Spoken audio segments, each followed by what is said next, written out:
رمضان مبارک، رمضان مبارک، رمضان مبارک۔ گزشتہ سیرت کے درس میں یہاں تک بات بیان ہوئی تھی کہ حضرت صلی اللہ علیہ وسلم اور آپ کے خاندان کے ارد گرد گھیرا تنگ کیا گیا اور ایک معاہدہ قریش کے لوگوں نے کیا، مکہ کے مشرکین نے کیا، اور اس معاہدے کو بیت اللہ کے دروازے کے پاس لٹکا دیا، جس معاہدے کی کچھ شقیں آپ حضرات کے سامنے بیان کی تھی کہ جس کے اندر بڑی سخت شرائط تھی کہ ان دونوں خاندانوں سے مکہ کے لوگوں کا کوئی تعلق نہیں ہوگا، نہ ہی تجارتی تعلق ہوگا اور نہ ہی رشتے کا کوئی تعلق ہوگا، نہ آئندہ کوئی رشتے کا تعلق رکھے گا۔ اور اس کے ساتھ نبی علیہ السلام اور آپ کا خاندان شعب ابی طالب کے اندر محصور ہو گیا۔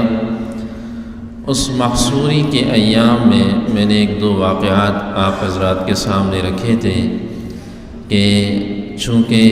گندم کا آنا جانا یہ بڑا مشکل تھا، تو اسی طرح کبھی کبھی گندم کی بوری چلی جاتی تھی اور لڑ جھگڑ کر وہ اندر اس گھاٹی کے اندر یہ حضرات لے جاتے تھے، اور بچوں کے رونے کی آوازیں اور ان کے بلکنے کی آوازیں اس گھاٹی سے باہر تک آیا کرتی تھی۔ اب اس معاہدے کا کیا ہوا؟ یہ جو معاہدہ کیا گیا، اس معاہدے کا کیا ہوا؟ اس کے اندر دو چیزیں ہیں۔ پہلی بات یہ ہے کہ یہ جو معاہدہ تھا، ایک دن حضور اکرم صلی اللہ علیہ وسلم نے اپنے چچا ابو طالب سے کہا کہ اللہ نے دیمک کے ذریعے اس معاہدے کو ختم کر دیا ہے، اور دیمک اس معاہدے کو کھا چکی ہے، سوائے اللہ کا نام جو اس معاہدے کے اندر تھا وہی سلامت ہے، باقی دیمک نے اس تمام کے تمام معاہدے کو کھا لیا ہے۔ مورخین نے دوسری بات یہ بھی لکھی ہے کہ ہشام ابن عمر یہ ایک شخص تھا، اور ایک دن اس کے دل میں یہ جذبہ پیدا ہوا کہ اب بہت ہو چکا، اور یہ بھی ہمارے لوگ ہیں، یہ بھی ہمارے دور کے رشتہ دار ہیں، کچھ قریبی رشتہ دار ہیں، اور ان کے ساتھ ایسا تعلق ہو رہا ہے، یہ اب بہت زیادہ ہو چکا۔ تو اس کے دل میں یہ جذبہ پیدا ہوا، اور جذبہ پیدا ہونے کے بعد یہ شخص عاتقہ بنت عبد المطلب کے بیٹے زہیر ابن امیہ یہ اس کے پاس آیا، اور اس کے پاس آ کر کہنے لگا کہ کیا تمہیں یہ بات اچھی لگتی ہے کہ تم خود گھر میں کھاؤ پیو آرام سے اور خوشحال زندگی گزارو، اور تمہارے جو رشتہ دار ہیں اور تمہارے جو اقربا ہیں وہ اس طرح قسم پرسی کی زندگی گزاریں، اور اس طرح ان کے بچوں کی رونے کی آوازیں ہم تک آتی رہے، اور کل کو ہمارا یہ جو تاریخ آگے جائے گی تو ہماری نسلیں ان چیزوں کو یاد کرے گی کہ یہ کیسے آپس میں رشتہ دار تھے۔ تو زہیر نے کہا مجھے تو یہ بات اچھی نہیں لگتی، اور میں بھی چاہتا ہوں یہ معاہدہ ختم ہو جائے، لیکن میں اکیلا کچھ نہیں کر سکتا، میرے بس میں کچھ نہیں ہے۔ انہوں نے کہا آپ اکیلے نہیں ہو، میں بھی آپ کے ساتھ ہوں، اور ہم کسی تیسرے آدمی کے پاس بھی چلتے ہیں اور اس کو بھی قائل کرتے ہیں۔ اب یہ ایک سے دو ہوئے، اور یہ دونوں حضرات چلے گئے، اور جانے کے بعد یہ تیسرے شخص کے پاس چلے گئے، اور تیسرے شخص جس کے پاس گئے اس کا نام تھا مطعم ابن عدی، یہ اس کے پاس آئے اور اسے بھی اس طرح قائل کیا۔ اس نے کہا میں بھی اچھا نہیں سمجھتا، اور یہ نہایت ہی برا معاہدہ ہے، وہ بھی ان کے ساتھ ہو گیا۔ پھر مطعم ابن عدی سے یہ چل کر ابو البختری کے پاس آئے، چھوٹا ایک آدمی شامل ہو گیا۔ ابو البختری جس کا میں نے بتایا تھا کہ جب وہ حضرت خدیجہ رضی اللہ تعالی عنہ کا ایک رشتہ دار گندم کا بورا لے کر وہ غار کی طرف جا رہا تھا، تو ابو البختری نے ابو جہل سے ان کو چھڑوایا تھا، اور میں نے بتایا تھا کہ حضرت صلی اللہ علیہ وسلم نے بھی ان کے احسان کا بدلہ چکایا تھا۔ تو ابو البختری بھی ان کی باتوں میں ان کے ساتھ شامل ہو گیا، تو اب یہ 4 ہو گئے، اور یہ 5ویں بندے زمعہ بن اسود یہ ان کے پاس چلے گئے اور ان سے بھی یہی بات کی۔ تو ان 5 نے کہا اب یہ ہوگا کیسے؟ تو زہیر نے کہا آسان ہے، کل جب یہ لوگ بیت اللہ کے ارد گرد بیٹھے ہوں گے، یہ قریش اور یہ مکہ کے سرداران، تو زہیر نے کہا میں کھڑا ہو جاؤں گا اور میں کہوں گا یہ جو ہمارے لوگوں پر یہ جو ظلم ہو رہا ہے یہ بڑا ہی غلط ظلم ہو رہا ہے، اور اس کے بعد یہ کہ بات دیگریں جیسے ہوتا ہے آپ حضرات بھی کھڑے ہو جائیں، قبائل کا اسی طرح اجتماع ہوتا تھا، تو یہ حضرات متفق ہو گئے۔ اگلے دن اسی طرح مکہ کے سرداران بیٹھے ہوئے تھے، ابو جہل ان کا بڑا سردار تھا، ابو جہل بھی بیٹھا ہوا تھا، تو زہیر کھڑا ہو گیا،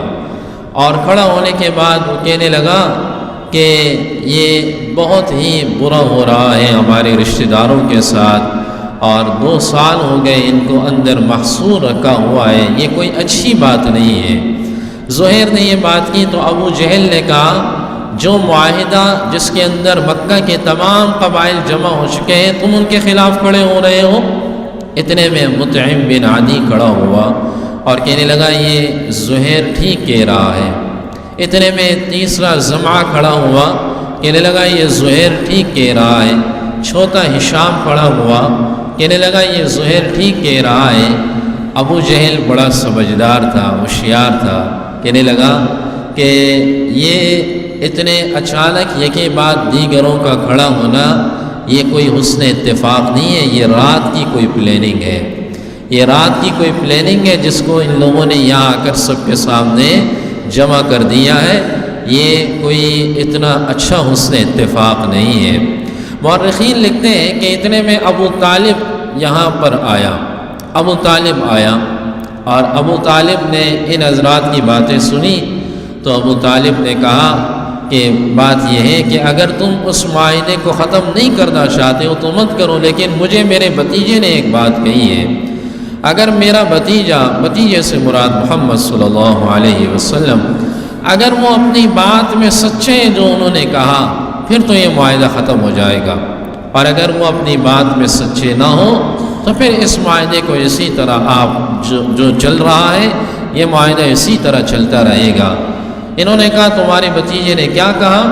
تو ابو طالب نے کہا میرے بھتیجے نے کہا ہے کہ اس معاہدے کو دیمک چاٹ چکی ہے، سوائے اللہ کے نام کے، وہ اللہ کا نام اس معاہدے کے اندر باقی ہے، باقی یہ پورا معاہدہ ختم ہو چکا ہے۔ تو یہ حضرات آئے، اور آنے کے بعد انہوں نے اس معاہدے کو کھولا، تو جیسے ہی اس کی تھیلی کھولی تو اندر سے چورا چورا گر کر نیچے سارا گر چکا تھا، اور سارا چورا گر گیا، اندر 1-2 لفظ اللہ کے نام جو تھے وہ بالکل صحیح سلامت تھے، باقی سارا چورا گر چکا۔ تو ابو جہل نے کہا میں کہتا نہیں تھا کہ تمہارا بھتیجا جادوگر ہے؟ جب انسان کے بس میں ہدایت جس کی تقدیر میں نہ ہو تو ظاہر ہے وہ پھر ایسی ہی باتیں کرتا ہے، ان کے مقدر میں یہ ہدایت نہیں تھی۔ کہنے لگے میں نے کہا نہیں تھا تمہارا بھتیجا جادوگر ہے، اور انہوں نے غار کے اندر بھی بیٹھ کر نعوذ باللہ جادو کیا ہے، اور اس جادو کے ذریعے انہوں نے اس معاہدے کو ختم کیا ہے۔ یہ ان لوگوں کی باتیں تھیں، اور اللہ نے یوں اس معاہدے کو ختم کروایا، اور یہ ایک بہت بڑا سخت معاہدہ تھا کہ اس کے بعد یہ تمام کے تمام جو ہے وہ خاندان اور یہ بچے اس گھاٹی سے نکل آئے، اور اللہ نے اس معاہدے کو ختم کر دیا۔ اب اس دوران نبوت کا 10واں سال شروع ہو چکا تھا، یعنی 40 سال میں حضور علیہ السلام کو نبوت ملی، اور یہ جو میں نے درمیان میں واقعات اور آپ حضرات کے سامنے رکھے یہ نبوت کا 10واں سال ہو چکا تھا۔ اتنے میں ایک اور واقعہ آیا کہ سیدنا صدیق اکبر رضی اللہ تعالیٰ عنہ دل برداشتہ ہو کر مکہ سے اپنے خاندان کو لے کر حبشہ کی طرف نکل پڑے ہجرت کے لیے۔ حبشہ کی طرف نکل پڑے تو راستے میں بر کے غماد ایک علاقہ آتا ہے، اس علاقے میں انہوں نے پڑاؤ ڈالا تو وہاں پر ایک قبیلہ تھا قارہ کے نام سے۔ اس قبیلے کا سردار مالک ابن دغینہ یہ صدیق اکبر کو جانتا تھا۔ یہ سردار آیا اور پوچھنے لگا کہ تم لوگ کہاں جا رہے ہو؟ صدیق اکبر رضی اللہ تعالیٰ عنہ نے فرمایا کہ اس طرح ہم پر مظالم ہو رہے ہیں، ہمیں عبادت کرنے نہیں دیا جاتا اور ہمارے ساتھ ظلم ہو رہا ہے، تو ہم اپنی عبادت کے لیے اور آزادی کے لیے ہم حبشہ کی طرف ہجرت کر رہے ہیں۔ تو انہوں نے آپ کا ہاتھ پکڑا، اس سردار نے آپ کا ہاتھ پکڑا اور کہنے لگا کہ آپ جیسے آدمی کو نہ نکالا جاتا ہے اور نہ ہی آپ جیسا آدمی نکلا جاتا ہے۔ آپ جیسا آدمی نہ اسے نکالا جاتا ہے اور نہ ہی آپ جیسا آدمی نکلتا ہے۔ اور یہ مالک ابن دغینہ یہ کہنے لگا کہ آپ کو میں جانے نہیں دوں گا، آپ واپس مکہ آئے، میں آپ لوگوں کو اپنی امان دیتا ہوں اور مکہ کے لوگوں کو جمع کر کے میں یہ ساری باتیں کروں گا، آپ خاموش رہنا۔ یہ آپ کے قبیلے کو لے کر مکہ آیا اور مکہ آنے کے بعد لوگوں کو جمع کیا اور جمع کرنے کے بعد کہنے لگا کیا ایسے آدمی کو بھی نکالا جاتا ہے؟ چونکہ صدیق اکبر مشہور تھے سخاوت میں، ہمدردی میں، لوگوں کے ساتھ تعاون کرنے میں مشہور تھے، اور مورخین نے بڑی عجیب بات لکھی کہ اس شخص نے اس مقام پر صدیق اکبر رضی اللہ تعالیٰ عنہ کی تعریف میں وہی کلمات کہے جو کلمات جناب رسول اللہ صلی اللہ علیہ وسلم کی تعریف میں حضرت خدیجہ نے کہے تھے جب آپ غار حرا سے واپس آئے تھے، وہی کلمات کہے اور کہنے لگا انک لتصل الرحم وتحمل الکل وتکسب المعدوم وتعین علی نوائب الحق وتقرئ الضیف۔ ایسے آدمی کو نکالا جاتا ہے کہ جو رشتہ داری کو جوڑتا ہے اور مہمانوں کا خیال کرتا ہے، اور جس کے پاس کچھ نہیں ہوتا وہ اسے عطا کرتا ہے، لوگوں کی مدد کرتا ہے، کیا ایسے آدمی کو نکالا جاتا ہے؟ تو مکہ کے لوگوں کو اس شخص نے عار دلائی۔ تو مکہ کے لوگوں نے کہا ہم انہیں امان دیتے ہیں، ہم انہیں نہیں نکالتے، لیکن ہماری کچھ شرائط ہیں۔ ہماری شرط یہ ہے کہ یہ عبادت علی الاعلان نہیں کریں گے، یہ اپنے گھر کے اندر رہ کر عبادت کریں گے، قرآن کی تلاوت بھی کریں گے تو اپنے گھر میں رہ کے کریں گے، یہ یہاں پر بیت اللہ کے پاس آ کر کوئی عبادت نہیں کریں گے، ہم انہیں کچھ نہیں کہیں گے، ان کے پورے خاندان کو ہم اپنی طرف سے امان دیتے ہیں۔ صدیق اکبر رضی اللہ تعالیٰ عنہ نے اس بات پر حامی بھری اور کہنے لگے ٹھیک ہے، ہم علی الاعلان عبادت نہیں کریں گے، اپنے گھروں میں کریں گے۔ اور یوں صدیق اکبر رضی اللہ تعالیٰ عنہ بھی واپس ہوئے۔ لیکن قربان جاؤں ان کی عبادت بھی بڑی عجیب تھی۔ جب گھر میں عبادت شروع کی تو جیسے گاؤں دیہاتوں کا ماحول ہوتا ہے، جو گھر کا صحن ہوتا ہے وہ بڑا کشادہ ہوتا ہے اور اس کی آوازیں گھر کی باہر پڑوسیوں کو آتی ہیں، تو اسی طرح صحن میں آپ عبادت کیا کرتے تھے۔ اور آپ قرآن جب پڑھتے تھے تو پڑھتے وقت آپ کی آنکھوں سے آنسو نکلتے تھے، آپ رویا کرتے تھے، اور اتنا روتے تھے کہ لوگ جو وہاں کے کفار تھے انہوں نے اس گھر کے قریب کان لگانے شروع کر دیے کہ یہ کیا پڑھ رہے ہیں، یہ کیسی آیات ہے، یہ کیسا قرآن ہے۔ جب لوگ جمع ہونا شروع ہو گئے تو یہاں سے مشرکین کو پھر یہی بات کڑکنے لگی، اور پھر وہ آپ کے پاس آئے اور کہنے لگے یا تو ہم نے جو امان آپ کو دی وہ امان آپ ہمیں لوٹا دیں، اور یا پھر آپ اپنے گھر کے اندر بھی عبادت نہیں کریں گے، کیونکہ اگر آپ عبادت کرتے ہیں تو لوگ جمع ہو رہے ہیں، اور اصل جو بات تھی کہ لوگوں کو آپ کی عبادت کی خبر نہ ہو تو لوگوں کو تو خبر ہو رہی ہے، تو لہٰذا یا تو آپ اپنی عبادت جو ہے وہ بند کریں گے گھر میں بھی، اور یا جو ہم نے آپ کو امان دیا وہ امان آپ ہمیں واپس کریں گے۔ صدیق اکبر رضی اللہ تعالیٰ عنہ نے فرمایا میں اللہ کی امان میں آنا چاہتا ہوں، یہ تمہاری امان ہے اور تم اپنی امان لے لو، میں تمہاری امان میں نہیں آنا چاہتا، میں صرف اور صرف اس واحد اور لا شریک کی امان میں آنا چاہتا ہوں۔ یہ جناب رسول اللہ صلی اللہ علیہ وسلم کو یہ بات معلوم ہوئی تو آپ نے صدیق اکبر سے فرمایا، اس موقع پر آپ نے ان کو اشارہ دیا کہ آپ پریشان نہ ہو، اللہ کی طرف سے بہت ہی جلد ہمیں ہجرت کا حکم ہونے والا ہے اور انشاءاللہ تم اس ہجرت کے سفر میں میرے ساتھ ہوگے۔ یہ ایک دوسرا واقعہ ہوا۔ اسی 10 نبوی میں اسی سال کو عام الحزن کا سال قرار دیا گیا، غم کا سال، کیونکہ اس سال میں کچھ ایسی وفاتیں ہوئی جو اللہ کے نبی صلی اللہ علیہ وسلم کے سب سے قریب تھی۔ چنانچہ اسی سال میں ابو طالب کا انتقال ہوا کہ جنہوں نے آپ کی پشت پناہی کی اور ہر موقع پر آپ کے ساتھ کھڑے رہے اور کسی کو آپ کے قریب آنے نہیں دیا۔ اسی سال میں حضرت خدیجہ رضی اللہ عنہا کہ جنہوں نے آپ پر اپنا مال لٹایا، جنہوں نے آپ کے ساتھ ہمدردی کی، جنہوں نے آپ کو تسلی دی اور جن سے آپ کی ساری اولادیں سوائے ایک صاحبزادے کے ان کا بھی انتقال ہوا۔ اب اس میں مورخین کا اختلاف ہے کہ پہلے کس کا انتقال ہوا، بعد میں کس کا انتقال ہوا۔ تو بعض مورخین یہ لکھتے ہیں کہ حضرت خدیجہ کا انتقال پہلے ہوا اور اس کے 35 دن بعد ابو طالب کا انتقال ہوا۔ بعض کہتے ہیں کہ ابو طالب کا پہلے ہوا اور اس کے 3 دن بعد حضرت خدیجہ رضی اللہ عنہا کا انتقال ہوا۔ ابو طالب کا جب انتقال ہونے لگا تو ان کی عمر 85 برس تھی۔ کتنی تھی؟ 85 برس، بوڑھے ہو چکے تھے اور ان کا انتقال بھی بڑا عجیب ہوا۔ 85 برس کی عمر تھی اور آخری لمحات جب ان کے چہرے پر اس کے آثار نظر آئے تو حضرت صلی اللہ علیہ وسلم اس کے قریب آئے اور کہنے لگے چچا جان میرے کان میں صرف ایک دفعہ کلمہ پڑھ لو، ایک دفعہ کلمہ پڑھ لو تاکہ کل قیامت کے دن آپ کے اس کلمے کی کچھ دلیل میرے پاس موجود ہو، اور یہ ایک دفعہ پڑھ لو، باقی آگے میں جانوں میرا کام جانے۔ ایک دفعہ پڑھ لو، جنت تک میں تمہیں لے جاؤں گا،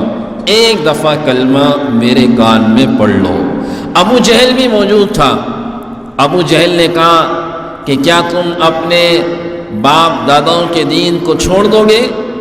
اور صرف اس خوف سے کہ جہنم کے اندر چلے جاؤ گے؟ تو چونکہ عربوں کے یہاں تو خوف کا نام تھا ہی نہیں، ان کی ڈکشنری کے اندر تو خوف کا نام و نشان نہیں تھا،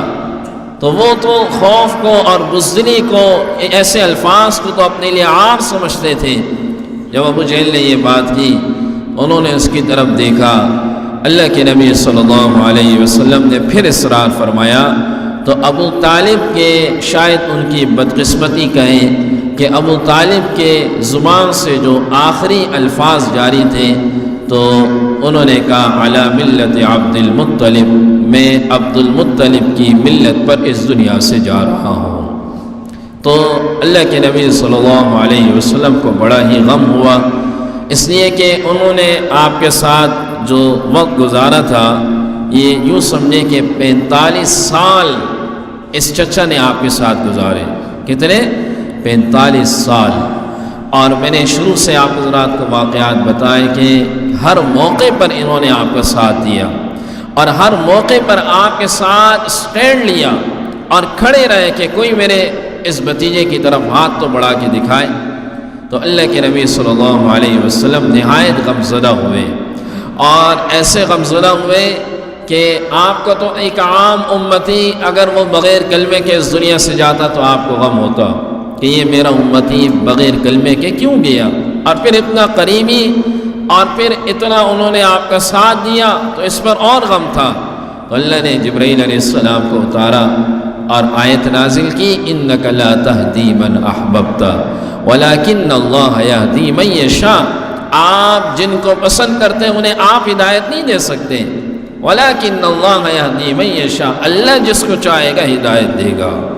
یہ ہدایت کی تقسیم یہ انسانوں کے ذمے نہیں ہے، انسانوں کے ذمے تو کوشش ہے، انسانوں کے ذمے تو نکلنا ہے، انسانوں کے ذمے تو بات پہنچانی ہے دعوت کی، ہدایت تو اللہ کے ذمے ہے۔ ہمارے تبلیغی حضرات بڑا اچھا، کہیں نکلتے ہیں تو کہتے ہیں پہلے دعا کرو،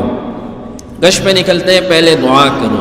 کہیں دعوت کے لیے نکل رہے پہلے دعا کرو۔ یہ اس لیے ہوتا ہے تاکہ اللہ سے مانگے کہ اللہ ہم جن جن لوگوں کے پاس جا رہے ہیں ان کے دلوں کو پلٹنے والا تو ہے، ہماری کوشش ہے لیکن ہدایت تیرا کام ہے، اے اللہ ان کے دلوں کو پلٹنے والا تو ہے، تو ان کے دلوں کو پلٹ دے اور انہیں ہدایت عطا فرما۔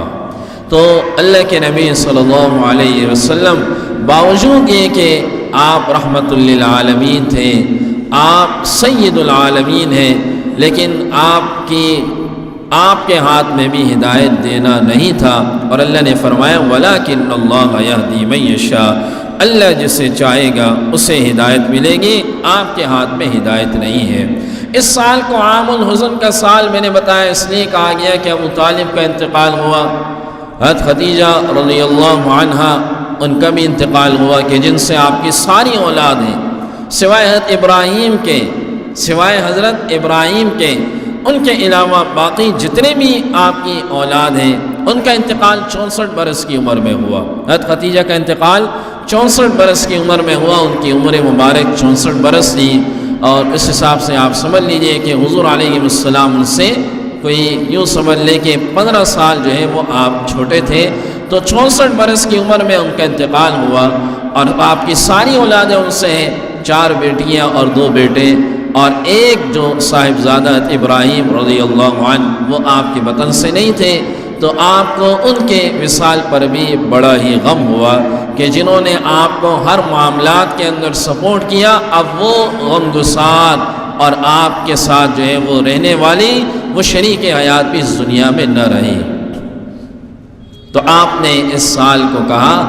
عام الحزن، یہ بڑا غم کا سال ہے، عام الحزن۔ جیسے ہمارے معاشرے کے اندر اگر کسی کے گھر میں ایک شخص کا انتقال ہو جائے اور چند دنوں بعد یا چند اسی سال میں ایک اور کا انتقال ہو جائے تو کہتے ہیں کہ یہ گھر بڑا ہی غم سے گزرا ہے، اس گھر پر یکے بعد دیگر اموات آئی تو بڑے امتحانات سے گزرا ہے، اللہ ایسے امتحانات سے حفاظت فرمائے۔ تو اسی سال میں یہ جو سن 10 نبوی ہے، یہ سن 10 نبوی ہے، یاد رکھیے اسی سال میں حضرت صلی اللہ علیہ وسلم کا پھر ایک بہت بڑا خوبصورت سفر ہوا جسے سفر طائف کے نام سے یاد کیا جاتا ہے۔ اچھا، اس میں آپ حضرات یہ ذہن میں رکھیں کہ یہ جو 10 نبوی ہے، اکثر مورخین کا خیال یہ ہے کہ اسی سال میں پھر وہی معجزہ ظاہر ہوا جسے ہم معجزہ شق القمر کہتے ہیں، شق القمر۔ اور مینا میں آپ تشریف فرما تھے،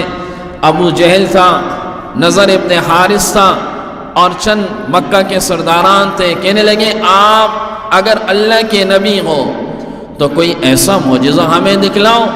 کہ جس کو ہم دیکھ کر واقعی سمجھ جائیں آپ اللہ کے نبی ہوں۔ آپ نے فرمایا کہ کیا کروں؟ انہوں نے بڑی سے بڑی چیز کا مطالبہ کیا، ظاہر ہے زمین کی چیز کا مطالبہ نہیں کیا، آسمان کی چیز کا مطالبہ کیا۔ ایک معجزہ تو یہ کہ آپ زمین کی چیزوں کا مطالبہ کریں، بھائی یہ درخت اگر آپ کی طرف چل کے آئے گا آپ کے کہنے پر تو ہم ایمان لے آئیں گے، یہ مردہ جانور کہے گا یہ زندہ ہوگا اور کہے گا آپ اللہ کے رسول ہیں، ہم ایمان لے آئیں گے، جیسے مختلف مواقع پہ ہوا۔ انہوں نے کہا اگر یہ چاند اس کے آپ 2 ٹکڑے کر دیں تو ہم ایمان لے آئیں گے۔ اللہ کے نبی صلی اللہ علیہ وسلم نے ان کی بات سنی، اور ان کی بات سننے کے بعد جناب رسول اللہ صلی اللہ علیہ وسلم نے اس چاند کے ٹکڑوں کی اس چاند کی طرف اشارہ کیا، تو ایک ٹکڑا جبل ابی قبیس کی طرف آیا اور ایک ٹکڑا جبل قیقاع کی طرف آیا، اور آپ نے ان سے فرمایا اشہدو اشہدو، گواہ رہنا، دیکھو چاند کے 2 ٹکڑے ہو گئے، گواہ رہنا۔ اور اسی کو اللہ نے پھر قرآن میں بیان کیا، یہ اپنی آنکھیں یوں مل رہے تھے کہ یہ کیا ہو گیا، یہ واقعی میں ایسا ہو گیا، یہ تو حقیقت میں انہوں نے کر دیا۔ اور اسی کو اللہ نے بیان کیا اقتربت الساعۃ وانشق القمر کہ قیامت قریب آ گئی، چاند کے ٹکڑے ہو گئے۔ وَإِن يَرَوْا آيَةً يُعْرِضُوا وَيَقُولُوا سِحْرٌ مُسْتَمِرٌ، اور یہ جب نشانیاں دیکھتے ہیں تو کہتے ہیں یہ تو جادو ہے۔ نصیب میں ہدایت نہ ہو تو انسان پھر ایسی ہی باتیں کرتا ہے۔ اللہ کفر کو موقع ضرور دیتا ہے کافر کو، ایسے کافر کو جہنم میں نہیں ڈالے گا، موقع ضرور آتے ہیں، بھئی ابھی مان جاؤ، ابھی مان جاؤ، یہ موقع تھے، لیکن وہ ماننے والے کہاں تھے؟ کہنے لگے ھذا سحر مستمر، یہ تو پھر کوئی جادو کر دیا ہے، نعوذ باللہ۔ یہ موقع وہ ضائع کر رہے تھے، کہنے لگے یہ تو پھر کوئی جادو کر دیا ہے۔ اللہ کے نبی صلی اللہ علیہ وسلم کو اس بات کو انہوں نے اس انداز میں پیش کیا، اور پھر ایسا بھی ہوا کہ ان کا کوئی قافلہ آ رہا تھا، اور جب وہ قافلہ مکہ پہنچا تو اس قافلے سے انہوں نے پوچھا کہ اس رات میں کیا تم نے کوئی ایسی چیز دیکھی تھی؟ تو اس قافلے کے لوگوں نے کہا جی ہاں، ہم نے اس رات میں دیکھا تھا کہ چاند ایک ٹکڑا مشرق کی طرف گیا، ایک مغرب کی طرف گیا، ہم نے دیکھا تھا۔ یہ اس قافلے نے اس کی گواہی دی، لیکن اس کے باوجود وہ ایمان نہ لائے۔ وَإِن يَرَوْا آيَةً يُعْرِضُوا وَيَقُولُوا سِحْرٌ مُسْتَمِرٌ، تو یہ جو واقعہ تھا، یہ جو واقعہ شق القمر، معجزہ شق القمر جس کو کہتے ہیں، یہ علماء لکھتے ہیں یہ اسی 10 نبوی کے اندر یہ پیش آیا۔ اور اسی سال میں جب مکہ کے لوگوں سے آپ دل برداشتہ ہوئے اور 10 سال ان پر محنت کی اور آپ کی باتوں پر یہ ایمان نہ لائے، تو حضرت صلی اللہ علیہ وسلم دل برداشتہ ہو کر ارادہ کیا طائف کی طرف سفر کا۔ اس سفر کا ایک مقصد یہ بھی تھا کہ مکہ کے جو لوگ تھے ان کے باغات، چونکہ طائف آپ حضرات میں سے کوئی گئے ہوں تو آپ وہاں جا کے دیکھیں کہ طائف کی آب و ہوا اور طائف کی زمین وہ مکہ کے بالکل برعکس ہے۔ مکہ ایک گرم جگہ ہے اور مکہ میں سبزہ نہیں ہے، طائف اس کے برعکس ایک خوبصورت جگہ ہے، سبزہ ہے، باغات اس زمانے میں بھی تھے،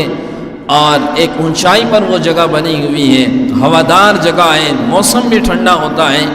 تو جیسے آج کی دنیا میں ہمارے یہاں جو پیسے والے لوگ ہوتے ہیں تو شہر میں تو کھوٹی الگ ہوتی ہے، شہر سے باہر فارم ہاؤس الگ ہوتا ہے، فارم ہاؤس الگ ہوتا ہے، اور جس کے پاس اور ہو تو وہ باغات بھی الگ سے لیتا ہے، گاؤں دیہاتوں میں باغات بھی ہوتے ہیں۔ تو اس وقت مکہ کے جو بڑے سرداران تھے ان کے باغات یہاں طائف میں ہوا کرتے تھے، طائف میں ہوا کرتے تھے۔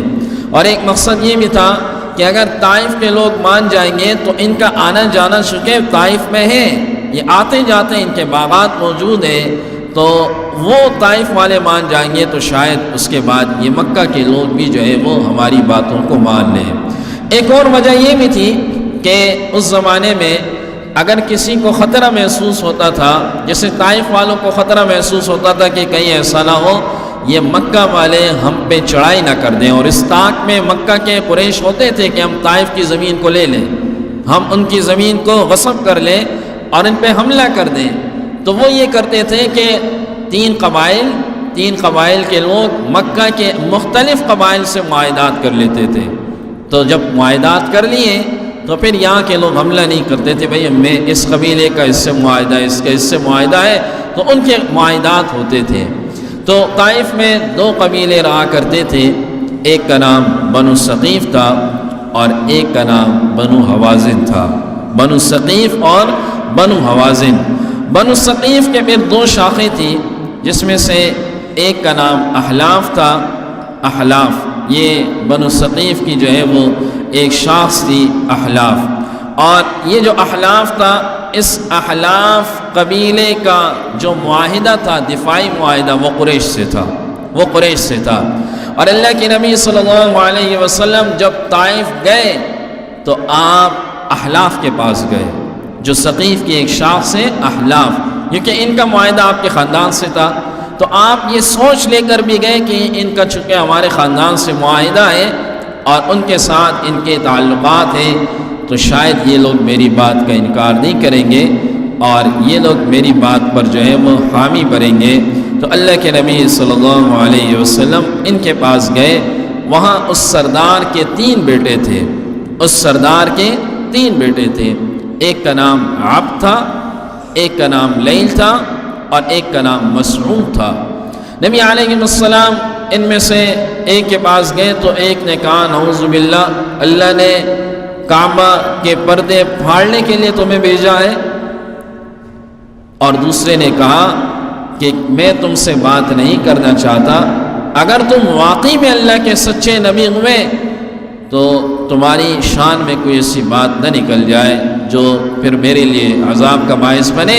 اور اگر تم اللہ کے نبی نہیں ہو، نعوذ باللہ جھوٹے ہو، تو میں جھوٹوں سے بات نہیں کرنا چاہتا. اور تیسرے نے کہا کہ کیا آپ اکیلے رہ گئے تھے اس دنیا میں جس کو اللہ نے نبی بھیجنا ہو، اور کوئی نہیں تھا جسے اللہ نبی بھیجتا؟ تو میں نے پہلے ہی بتایا جس کے مقدر میں ہدایت نہ ہو تو پھر وہ ایسی ہی باتیں کرتا ہے. اللہ کے نبی صلی اللہ علیہ وسلم ان تینوں کی باتیں سن کر دل برداشتہ ہوئے، افسردہ ہوئے. آپ کے ساتھ اس سفر میں ایک ہی شخص تھا، زید بن حارثہ رضی اللہ عنہ، جن کو مکہ کے لوگوں نے منہ بولا بیٹا بھی کہا، جن کے بارے میں میں نے بعد میں بتایا تھا شروع میں کہ ان کے والد اور ان کے چچا آئے اور انہوں نے کہا نہیں میں حضور کے ساتھ رہنا چاہتا ہوں. اور انہوں نے اس سفر میں بہت زیادہ جانثاری کا مظاہرہ کیا، زید بن حارثہ رضی اللہ عنہ. تو حضور علیہ السلام نے احلاف کے ان تینوں لوگوں سے کہا، سردار کے تینوں بیٹوں سے، کہ اگر تم لوگ ایمان نہیں لاتے ہو تو کم سے کم میری یہ جو باتیں ہیں یہ کسی اور کو مت بتانا جو تم نے مجھ سے کی ہے. لیکن اگر کسی اور کو بتا دیا اور مکہ کے لوگوں تک بات پہنچ گئی تو وہ اور خوش ہو جائیں گے اور ان کی دشمنی اور بڑھ جائے گی کہ اب تو دیکھو طائف بھی ہمارے ساتھ شامل ہو گیا، اب تو ہم بھی اکیلے نہیں ہیں، وہ بھی ہمارے ساتھ شامل ہو گیا، تو لہٰذا تم کسی کو بتانا نہیں. اور یہ ایسے بدبخت ہیں، انہوں نے بتا تو دیا پورے طائف کو، بتانا تو الگ تھا، بلکہ طائف کے اوباش لڑکے نوجوان وہ آپ کے پیچھے لگا دیے اور سب کو کہا ان دونوں کو پتھر مارو اور پتھر مار کے نعوذ باللہ ان کو یہاں سے نکالو. حضرت بن حارثہ رضی اللہ تعالیٰ عنہ فرماتے ہیں کہ جب یہ نوجوان پتھر مار رہے تھے تو کبھی میں آپ کے دائیں ہوتا تھا، کبھی بائیں ہوتا تھا، کبھی پیچھے ہوتا تھا کہ حضور کو پتھر نہ لگے. اور اتنے مجھے لگے کہا میرے سر پہ 3 چوٹیں آئی، میرا سر 3 جگہ سے پھٹا پتھروں کی وجہ سے.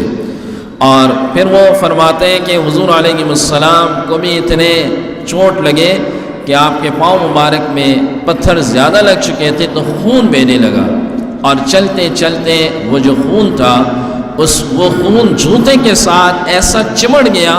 کہ جوتا اور پاؤں بالکل آپس میں چپک گئے، یوں ایسے چپک گئے. اور یوں اللہ کے نبی صلی اللہ علیہ وسلم کو انہوں نے تکلیف دی. آپ باہر جاتے رہے تاکہ شہر سے باہر نکلیں اور ان نوجوانوں کی، ان لوگوں کی ایذا رسانی سے محفوظ ہو جائے. تو آپ تھوڑا سا باہر نکلے تو سامنے ایک باغ تھا، آپ اس باغ میں تشریف لے گئے. اور اس باغ میں جب آپ تشریف لے گئے، یہ باغ مکہ کے سردار ربیعہ، یہ ربیعہ کے 2 بیٹے تھے عتبہ اور شیبہ، یہ ان دونوں کا باغ تھا. اور انگور کا باغ تھا، انگور اور کھجور کا باغ تھا. اللہ کے نبی صلی اللہ علیہ وسلم اس باغ میں بطور پناہ تشریف لے گئے تو یہ دور سے آپ کو دیکھ رہے تھے اور یہ سمجھ گئے کہ یہاں کے لوگوں نے آپ کو تکلیف دی. اور انہوں نے اپنے غلام کو بلایا، عداس کو، جس کا نام کیا تھا؟ عداس. اور انہوں نے اسے کہا کہ انگور کے کچھ خوشے توڑو اور ایک برتن میں ڈالو، اور ڈالنے کے بعد یہ ان کے قریب لے جاؤ اور انہیں کچھ کھلا دو. یہ مکہ کے سردار، یہ عتبہ اور شیبہ، یہ دونوں یہ منظر دیکھ رہے تھے. تو عداس آیا اور خوشے توڑ کے اللہ کے نبی کی خدمت میں حاضر ہوا. تو جناب رسول اللہ صلی اللہ علیہ وسلم جب اس میں سے توڑ کے کھانے لگے تو آپ نے فرمایا بسم اللہ الرحمن الرحیم. تو یہ عداس کہنے لگا یہ جملہ تو میں نے بڑا عجیب سنا، اس سے پہلے تو میں نے یہ نہیں سنا، یہ کیسا جملہ ہے؟ اور یہ تو بڑا عجیب سا جملہ ہے۔ آپ نے اس غلام سے پوچھا تم کہاں کے ہو؟ انہوں نے کہا میں نینوا کا ہوں اور عیسائی ہوں۔ تو آپ نے فرمایا اچھا میرے بھائی یونس علیہ السلام کے علاقے کے ہو، کیونکہ وہ بھی نینوا کے تھے۔ انہوں نے کہا آپ کیسے جانتے ہو ان کو؟ یہاں تو کوئی بھی نہیں جانتا اس کو، آپ کیسے جانتے ہو یونس کو؟ تو آپ نے فرمایا میں بھی اللہ کا نبی ہوں اور وہ بھی اللہ کے نبی تھے، اور اس وجہ سے میں ان کو جانتا ہوں، وہ گویا کہ نبوت کی صف میں میرے بھائی ہیں۔ تو یہ نوجوان جو تھا عداس، یہ آپ کے ہاتھ چومنے لگا، آپ کی پیشانی چومنے لگا، آپ کے پاؤں کو بوسہ دینے لگا۔ یہ دونوں سردار یہ منظر دیکھ رہے تھے، بڑے حیران ہوئے اس غلام کو کیا ہو گیا، اس غلام کو کیا ہو گیا۔ یہ غلام آیا اور ان دونوں نے پوچھا یہ تم کیا کر رہے تھے؟ انہوں نے بتایا کہ یہ ہمارے علاقے کے جو بہت نیک نبی گزرے تھے یونس، یہ ان کو جانتے تھے، اور یہ بھی اللہ کے نبی ہے، کیونکہ ان کو نبی کے سوا کوئی نہیں جانتا، یہ بھی اللہ کے نبی ہے اور یہ ان کو جانتے تھے، تو مجھے بھی یہ اللہ کے نبی ہی لگے، اس لیے میں ان کے ہاتھوں کو بوسہ دے رہا ہوں، میں ان کی پیشانی کو بوسہ دے رہا ہوں۔ اس بات میں میرا بھی جانا ہوا چند سال پہلے۔ تو یہ وہ بات تھا، اور اس کے بعد ان دونوں نے اپنے اس غلام سے کہا تم اپنے مذہب پہ رہو، عیسائی مذہب پہ، تمہارا مذہب ٹھیک ہے اور ان کے قریب مت آنا۔ لیکن اللہ کو منظور یہی تھا، یہ غلام عداس یہ ایمان لایا، یہ ایمان لایا۔ تو اللہ کے نبی صلی اللہ علیہ وسلم یہاں سے پھر روانہ ہوئے، اور جب یہاں سے روانہ ہوئے تو آپ کی وہ مشہور دعا جو احادیث کی کتابوں میں، جب ایک غم بڑھا اور اپنوں نے بھی نہ مانا اور غیروں نے بھی آپ کو تسلیم نہ کیا، پھر تسلیم نہ کرنا ایک بات ہے، پھر ایسی تکالیف دینا، پھر ایسے لڑکے آپ کے پیچھے لگانا، پھر آپ کا خون مبارک اس کا جاری ہونا، تو جناب رسول اللہ صلی اللہ علیہ وسلم نے اس موقع پر ہاتھوں کو بلند کیا، اور وہ مشہور دعا جو احادیث مبارکہ میں اللہم الیک اشکو ضعف قوتی، اے اللہ میں اپنی کمزوری کی فریاد کرتا ہوں، وقلت حیلتی وہوانی علی الناس، اور میں اپنی بے توقیری کی فریاد کرتا ہوں، یہ لوگ میری قدر نہیں کر رہے ہیں۔ اور آگے فرمایا یا ارحم الراحمین انت رب المستضعفین، اے رحم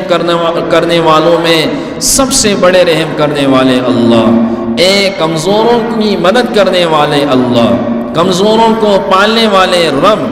الی من تکلنی الی عدو تجہمنی، کیا آپ میرے ایسے دشمن کی طرف مجھے حوالے کر دیں گے جو مجھ پہ حملہ آور ہو جائے، ایسے دشمن کے حوالے کر دیں گے جو مجھ پر حملہ آور ہو جائے، مجھ پہ غالب آ جائے۔ اور اس کے بعد حضور علیہ السلام نے ارشاد فرمایا کہ یا رب اگر تو مجھ سے راضی ہے،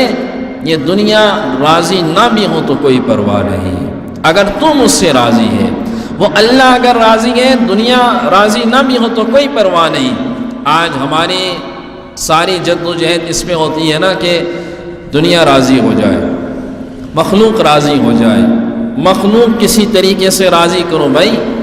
شادی ہو رہی ہے، بھائی کسی کو ناراض نہیں کرنا، کسی بھی طریقے سے کوئی ناراض نہ ہو۔ حضرت صلی اللہ علیہ وسلم کی ایک روایت نقل کر کے بات کو آخری سمیٹتا ہوں۔ حضور نے فرمایا اگر تو مخلوق کو راضی کرنے کے لیے اللہ کو، خالق کو ناراض کرے گا تو اللہ تو تجھ سے ناراض ہو ہی جائے گا،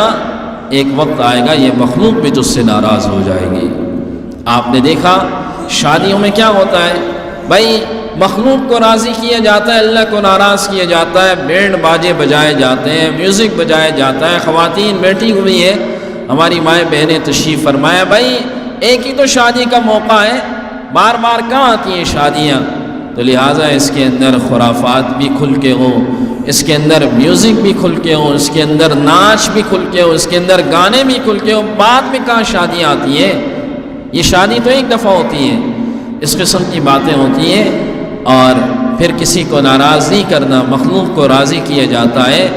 اور اللہ کو ناراض کیا جاتا ہے، بعد میں یہی مخلوق ان پہ مسلط ہو جاتی ہے، یہی اولادیں ہم نے دیکھا ماں باپ کے اوپر مسلط ہو جاتی ہیں، انہیں گھروں سے نکالتی ہیں، ان کے مرنے کی دعائیں کرتی ہیں کہ یہ کب مریں گے اور ہمیں جائیدادیں ملیں گی، یہی اولادیں ہم نے دیکھا۔ اور آگے فرمایا اگر تو اللہ کو راضی کرنے کے لیے مخلوق کو ناراض کر دے گا تو اللہ بھی تجھ سے راضی ہو جائیں گے اور مخلوق بھی ایک نہ ایک دن تجھ سے راضی ہو جائیں گے۔ یہ وقتی ہوتا ہے، عارضی ہوتا ہے کہ عارضی طور پر انہوں نے منہ پھیر لیا، عارضی طور پر وہ آپ سے ناراض ہو گئے، عارضی طور پر جو ہے وہ آپ سے باتیں بند کر دی، لیکن اللہ تو ہے نا، آپ نے اللہ کو راضی کیا، تو یہ ایک نہ ایک دن آئے گا کہ اللہ آپ سے راضی ہو جائے گا اور یہ جو مخلوق ہے یہ بھی آپ سے راضی ہو جائیں گے۔ تو اللہ کے نبی صلی اللہ علیہ وسلم نے فرمایا کہ اگر یا رب اگر تو مجھ سے راضی ہے، یہ مخلوق راضی نہ بھی ہو تو مجھے کوئی پرواہ نہیں۔ ایک دن اماں عائشہ صدیقہ رضی اللہ عنہا نے آپ سے سوال کیا کہ حضور بتلائیے کیا احد سے زیادہ سخت دن بھی گزرا ہے آپ پر؟ کیونکہ احد آگے احد کی ساری تفصیل آئے گی کہ جس میں 70 صحابہ شہید ہوئے اور ایک عجیب سی کیفیت بنی، کیا اس سے بھی زیادہ سخت دن گزرا ہے آپ پر؟ اللہ کے نبی صلی اللہ علیہ وسلم نے ارشاد فرمایا جی ہاں، اس سے بھی سخت دن مجھ پر وہ طائف کا دن گزرا ہے۔ اور وہ دن تھا کہ جب میں پھر یہاں سے نکلا تو قرن ایک جگہ آتی ہے، میں نے آسمان کو دیکھا تو جبرائیل علیہ السلام بادلوں میں آئے ہوئے تھے، اور جبرائیل علیہ السلام نے مجھ سے فرمایا کہ اے اللہ کے نبی، اللہ نے آپ کی اس دعا کو سن لیا ہے، جو دعا بھی میں نے آپ حضرات کے سامنے بیان کی، اور اس وقت میرے ساتھ ملک الجبال ہے، پہاڑوں کا فرشتہ موجود ہے، اللہ نے بھیج دیا مجھے اپنے ساتھ۔ اور ملک الجبال نے حضور سے فرمایا آپ مجھے حکم دیں، یہ سب میرے تابع ہیں پہاڑ، آپ حکم دیں ان دونوں پہاڑوں کو میں آپس میں ملا دیتا ہوں اور اس کے درمیان بسنے والی جتنی مخلوق ہے یہ سب کے سب ختم ہو جائیں گی، سب کے سب، آپ بس حکم دیں، آپ کے حکم کے ہم محتاج ہیں، آپ حکم دیں میں ان سب کو ملا لیتا ہوں اور یہ سب کے سب ختم ہو جائیں گی۔ لیکن اللہ کے نبی صلی اللہ علیہ وسلم قربان جاؤں، آپ رحمت للعالمین تھے، آپ یہ چیزیں جانتے تھے کہ اگر یہ لوگ ایمان نہیں لاتے لیکن آنے والے وقت میں ان کی اولادیں ضرور ایمان لائیں گی، تو نبی علیہ السلام نے منع فرمایا اور فرمایا کہ میں اللہ کی ذات سے امید رکھتا ہوں کہ اللہ ان کی نسلوں میں ایسے لوگ پیدا فرمائے گا جو مجھ پر ایمان لائیں گی، اللہ پر ایمان لائیں گی، اللہ کے ساتھ کسی کو شریک نہیں ٹھہرائیں گی، میں اللہ پر میں امید رکھتا ہوں۔ اور وہی ہوا کہ پورا قبیلہ بنو ثقیف بعد میں مسلمان ہوا، بڑے بڑے کبار صحابہ،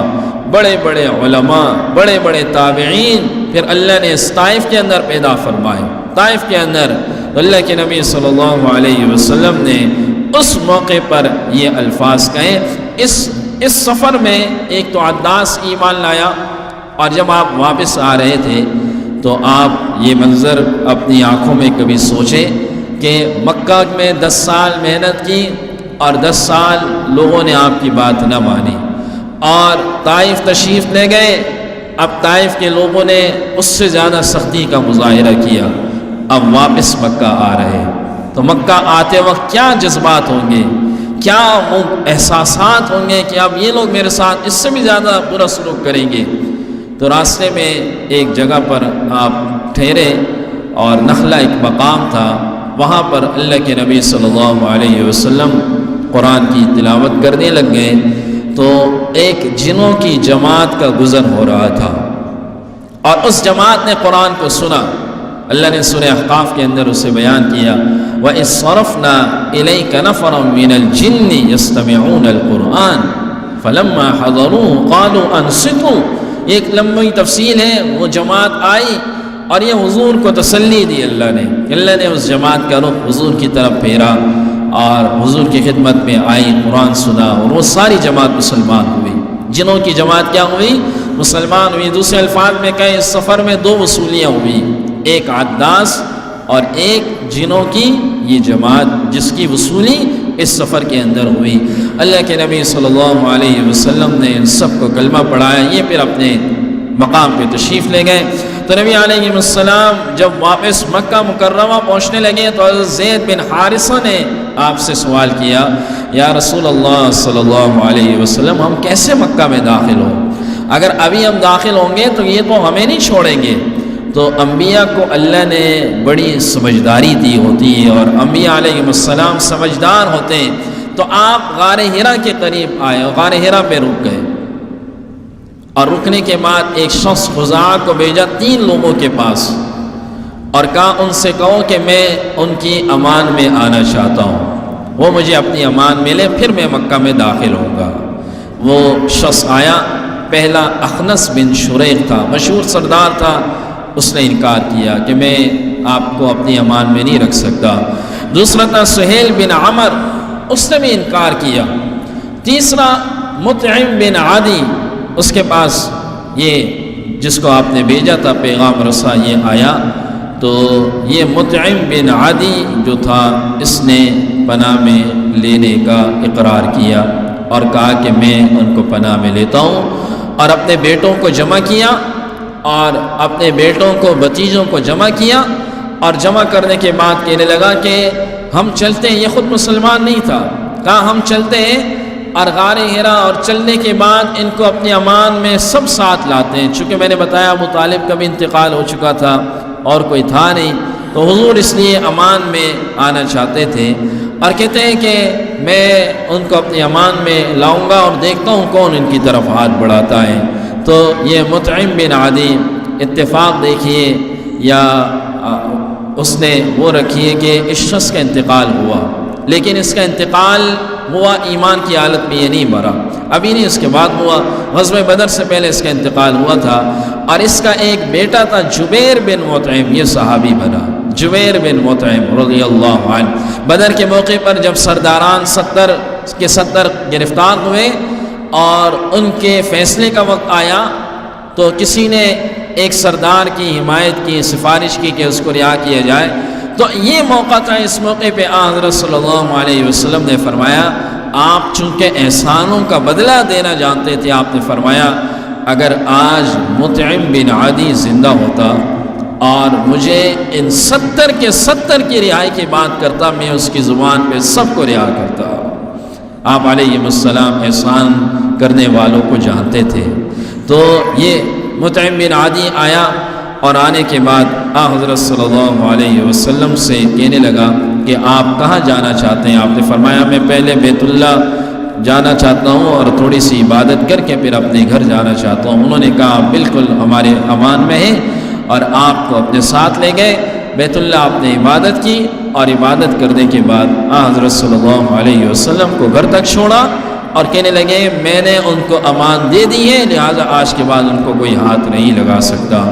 اس کے بعد آگے کیا ہوا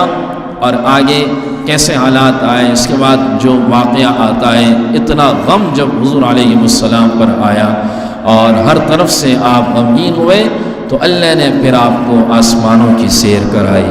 جسے واقعہ اسراء، واقعہ معراج کے نام سے یاد کیا جاتا ہے۔ انشاءاللہ آنے والے اتوار کو اسی واقعے کے بارے میں تفصیل سے بیان ہوگا۔ اللہ رب العزت عمل کی توفیق عطا فرمائے۔ مختصر سے ذکر کرتے ہیں، پھر دعا کرتے ہیں۔ اللہ اللہ اللہ اللہ اللہ اللہ اللہ اللہ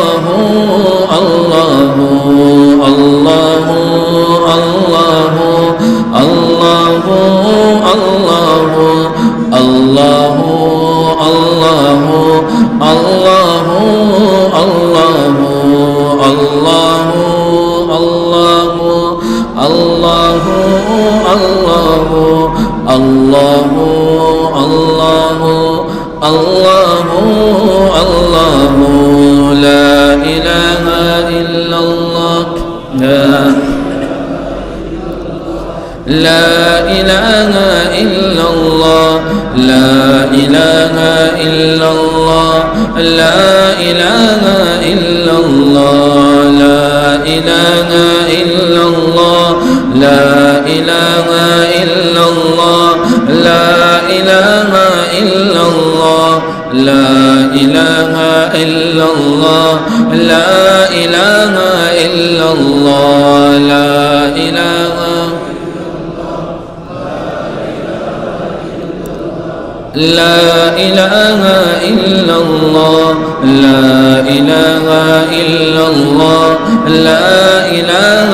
إلا الله لا إله إلا الله لا إله إلا الله لا إله إلا الله لا إله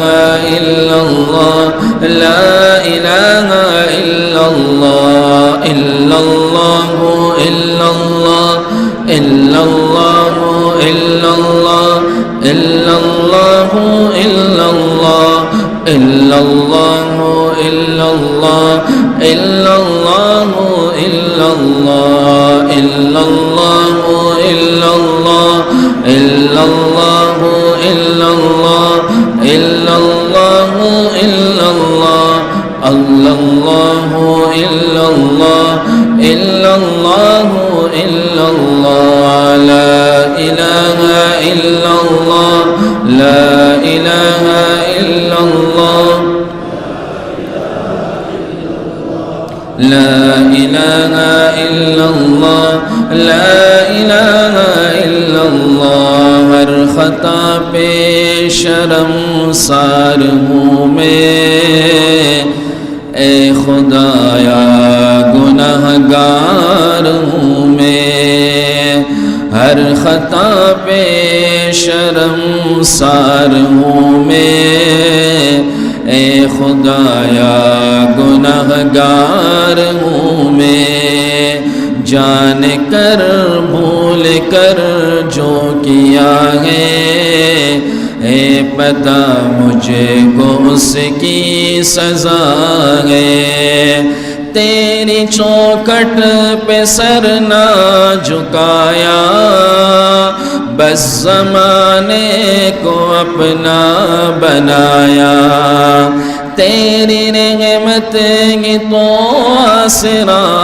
ہے مجھ سے کہنے کو کچھ نہ بچا گے میرے سجدوں پہ ایسی گزر کر میں اندھیروں میں ہوں تو سحر کر ان دعاؤں میں ایسا اثر دے رب کعبہ مجھے معاف کر دے ہر خطا پہ شرمسار ہوں میں اے خدایا گنہگار ہوں میں ماں سے بڑھ کے ہے پیار تیرا اور تیرے سوا کون میرا ماں سے بڑھ کے ہے پیار تیرا اور تیرے سوا کون میرا گر رہا ہوں مجھے تو اٹھا ہر خطا پہ شرمسار ہوں میں اے خدایا گنہگار ہوں میں جان کر بھول کر جو کیا ہے اے پتہ مجھے کو اس کی سزا ہے پتہ مجھے کو اس کی سزا ہے اللهم لك الحمد كما تأهل فصل على محمد كما تأهل افعل بنا ما تأهل فإنك أهل التقوى وأهل المغفرة اللهم لك الحمد أنت رب السماوات والأرض ومن فيهن ولك الحمد أنت قيم السماوات والأرض ومن فيهن ولك الحمد اللهم زدنا ولا تنقصنا وأكرمنا ولا تهنا أعطنا ولا تحرمنا وآثرنا ولا تؤثر علينا وارزنا وارز عنا يا رب العالمين الہ العالمین ہم سب کا بیٹھنا سننا سنانا قبول فرما، ہماری خطاؤں کو معاف فرما، ہماری عیبوں کی پردہ پوشی فرما، حضور علیہ السلام کی سچی محبت ہمیں نصیب فرما، آپ کی سچی اقتداء ہمیں نصیب فرما، آپ کی اتباع ہمیں نصیب فرما، آپ کی سنتوں پر چلنے والا ہمیں بنا، حضور علیہ السلام کی سیرت پر چلنے والا ہمیں بنا۔ الہ العالمین جو مسلمان اس دنیا سے جا چکے ہیں ان کی مغفرت فرما، ان کی قبروں کو جنت کے باغوں میں سے ایک باغ بنا، جنت الفردوس کی ہواؤں سے معطر منور فرما، ان کی آخرت کی منزلوں کو آسان بنا، کروٹ کروٹ پر رحمت نازل فرما۔ الہ العالمین جو مسلمان بیمار ہیں انہیں شفاء کاملہ عاجلہ دائمہ مستمرہ نصیب فرما، ظاہری باطنی اندرونی بیرونی تمام مرضوں سے ہماری حفاظت فرما، حاضرین میں سے جو بیمار ہیں ان سب کو شفاء کاملہ نصیب فرما، ہمیں ایک بنا، ہمیں نیک بنا، ہمیں ہمارے گھروں میں اپنی خاص برکتیں نازل فرما، ناچاقیوں سے نا اتفاقیوں سے ہماری حفاظت فرما، گھروں میں خوشیاں ہی خوشیاں نازل فرما، ہماری عمروں میں، ہماری صحت میں، ہماری اولادوں میں، ہمارے رزق میں اپنی خوب برکتیں عطا فرما۔ ربنا تقبل منا انك انت السميع العليم وتب علينا انك انت التواب الرحيم اللهم اغفر لنا ولاخواننا الذين سبقونا بالايمان ولا تجعل في قلوبنا غلا للذين امنوا ربنا انك رؤوف رحيم وصلى الله تعالى على خير خلقه محمد وعلى اله وصحبه اجمعين آمين برحمتك يا ارحم الراحمين۔